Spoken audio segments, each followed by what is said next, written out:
maka walaupun dia hanya menyampaikan akan berita itu, dosanya tetap seperti mana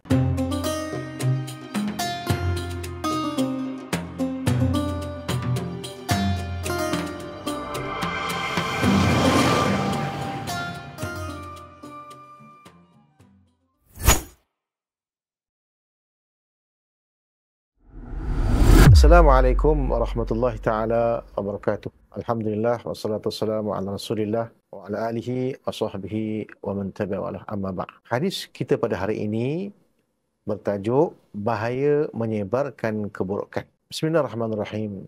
An Syubail bin Auf radhiyallahu an qala kana yuqal man sami'a bi fahishatin fa afshaha fa huwa fiha kalladhi abda'aha atau kama qala. Yang bermaksud daripada Syubail Ibn Auf, dia telah berkata, adalah dikatakan barang siapa yang telah mendengar satu perkara yang keji lalu dia menyebarkannya, maka dia pada kekejian itu adalah seperti orang yang melakukannya, yakni sama-sama berdosa. Melalui hadis ini dapat kita fahami bahawa sesungguhnya bagi seorang yang menghubungkan orang lain dengan perkataan yang tidak diketahuinya, yang kemungkinan perkara itu ada unsur-unsur yang buruk ataupun perkara-perkara yang keji, maka walaupun dia hanya menyampaikan akan berita itu, dosanya tetap seperti mana orang yang mula-mula menyebarkan fitnah tersebut. Kerana itu, kita perlu menyelidiki setiap berita yang kita dengar, apakah ianya itu benar ataupun sebaliknya, agar kita tidak terpalit dengan dosa memfitnah ataupun berkata-kata yang keji yang tidak memberikan manfaat kepada manusia disebabkan kata-kata tersebut. Ingatlah